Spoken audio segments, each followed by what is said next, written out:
Hey everyone, it's Chris here from Everyday Survival Gear. It's a bit windy outside, so don't mind the noise. Um, this is my 10th annual Old Lumens hand-built entry.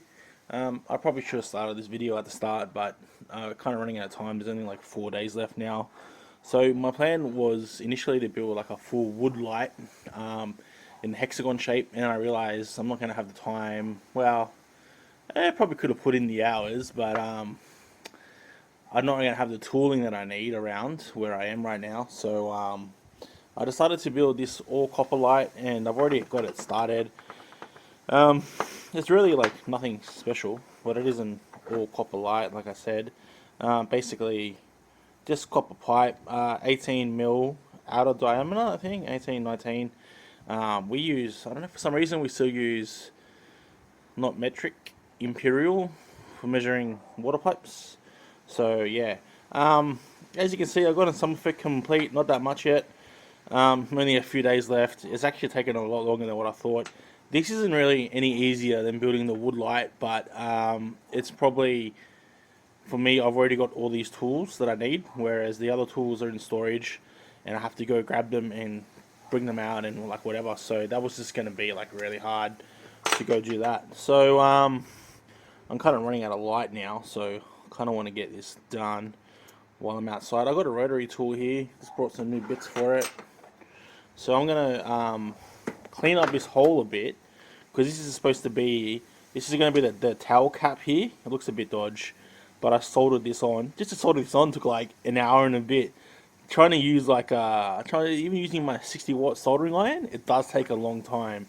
So when I done this one, I used my heat gun. 2,000 watts compared to 60 watts. There's a massive difference. So I got to solder one more of these on to fit the front on, and then I'm going to glue the front shut. And I made a shelf for it, so it's got a 3 mil thick copper shelf here that I made from cutting down some copper washers. I'll sand down the shelf. I might add like one more because you never have enough heat dissipation, right? And I'll try and solder this all around in the head. It's kind of like press fit in place pretty good. That's not even, and it's already stuck. So it does press fit in pretty good. But still solder it down. And then 17 mil convoy driver to fit in there. And like a 16 mil LED, whatever LED that I got, doesn't really matter right now. Hopefully I got a high CRI one. I should have like a Samsung LH somewhere. The tail cap is going to be one of my ones that I make. Might have to widen this out a little bit, but I got a rotary tool here now. So my only non-hand tools that I'm using are the rotary tool and a heat gun this time. So yeah. So if you guys want, you can stick around, and I'm gonna try and even this out and see how we go. And I'll do some more work to it. If you're interested in that, stick around. Anyone that's ever tried to film like this kind of stuff knows it's really hard to film this and to do work at the same time. But how cool is this little vise? It's like a little drill press vise. I melted the shit out of it by doing all the hot work in it. Even just using the soldering iron, it kind of melted the paint, and I was off gassing. That's a bad point. It's not really like heat treated, but it is pretty good. It's worked so far pretty well for this job. I know it's like tiny, but it does suck out all the heat. So the smaller vise is probably kind of better when you're not using like a heat gun or something. If you put it in a big vise and you try and use like a soldering iron, it's going to suck out a lot of the heat. Check out the rotary tool. It's been through some battles in its lifetime. uh, but I'm gonna say it's still going. Hopefully, it doesn't just catch on fire right now that I said that. I'm just gonna put on the extension bit, and because this is a glass table, I'm gonna take it off the table because I'm not sure we should be working on this, but I want to do this outside.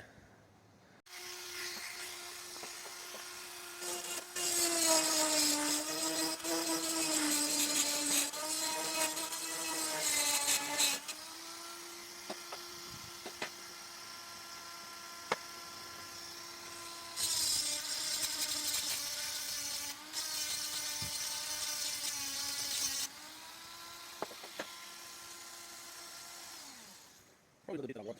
There's one final bits in this. Should be working okay. Let me read it. Diamond Million type. Yeah, that's good. I'll grab one from the new pack.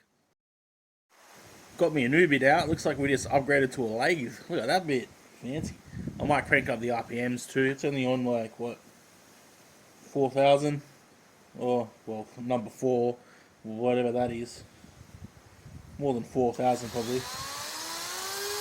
But, this sounds like the bearings are a bit gone in this.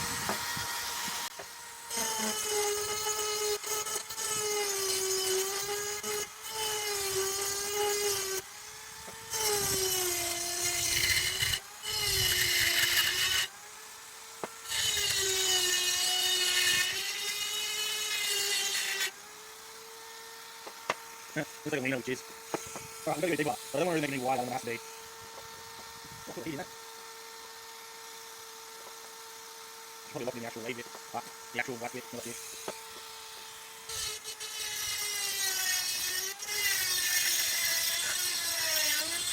Yeah, I should. Alright, so that was my bad. I thought I could kind of like use one of these bits and like mill it out to there. Like it does look much better than what it was. But I'm not sure if I explained to you guys right. There's going to be like a little nub here, and that's going to slide on, and I'm going to make like an L. So burp, burp.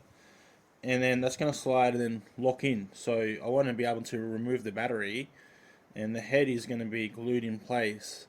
So might as well just use cut-off wheel and get a little bit further down and then a bit across, and then we can smack that in. I still got to like solder or glue something on there to hold it in place, but yeah, might as well just use the cut-off wheel. I think it's going to be a bit faster.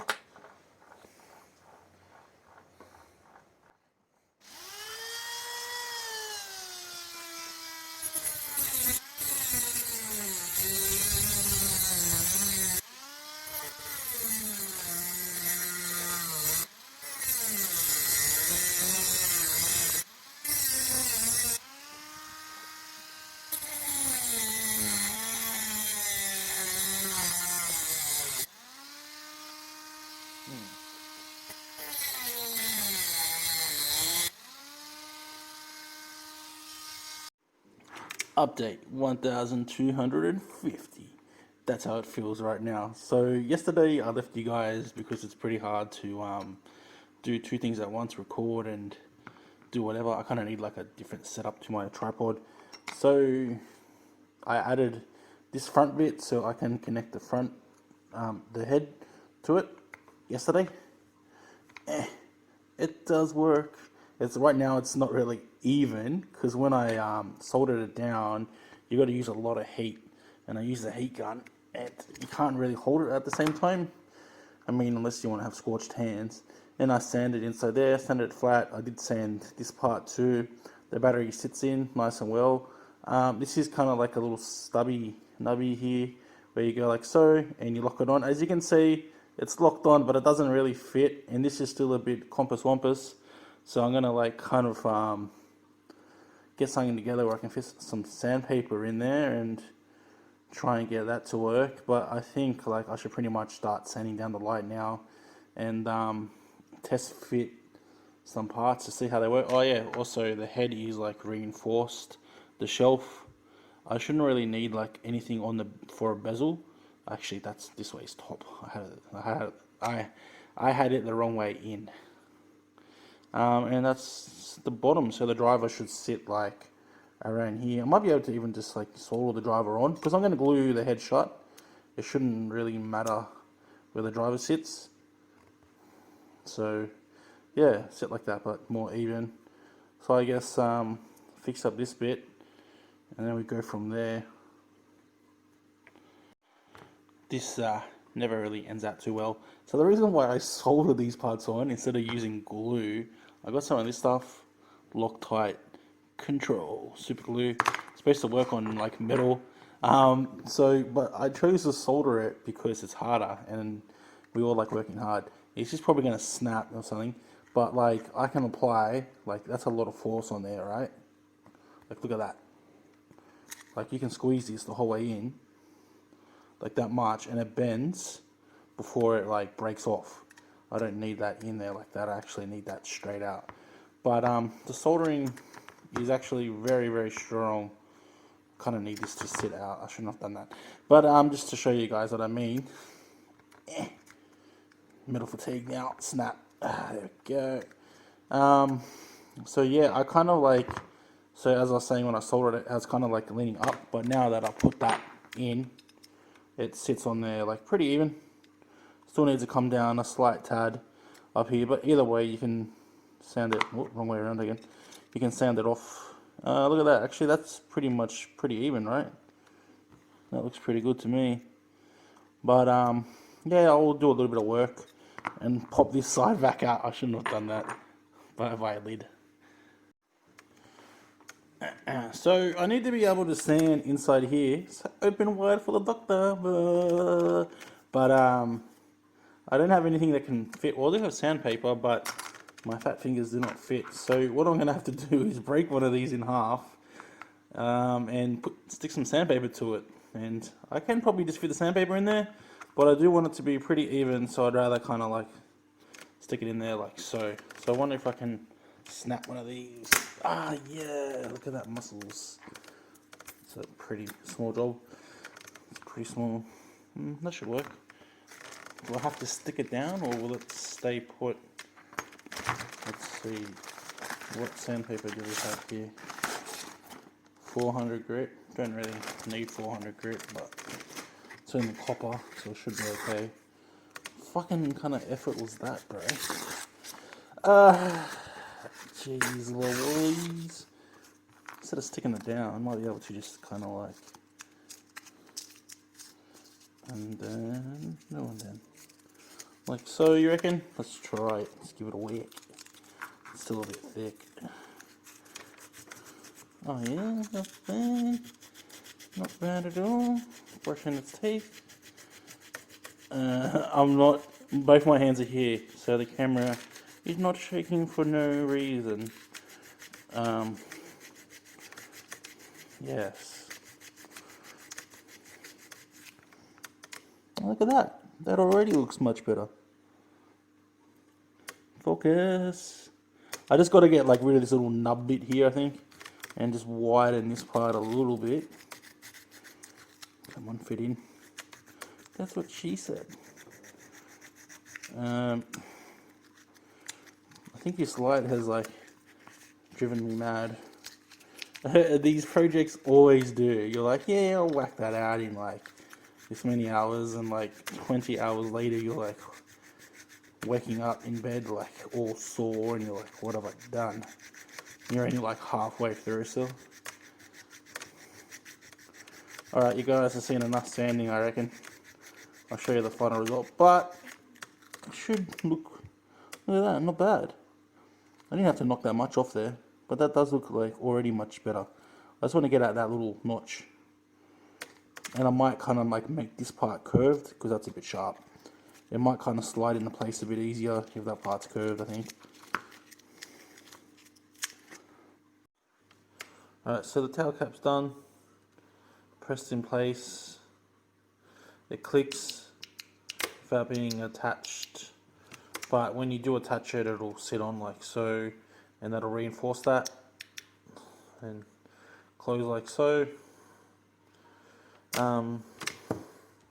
I glued the driver in from the top down, and then I just snapped off one of the negative LED wires, so I've got to try and reattach that, or else it's going to be really hard to get this driver out, but that's in place pretty solid, so I can put the LED in there now. And I grinded down the shelf a bit and tried to put some guide holes for the LED wire. They're not that big, but I'll just try and squeeze it in place as it is. Hopefully it doesn't pinch. And yeah,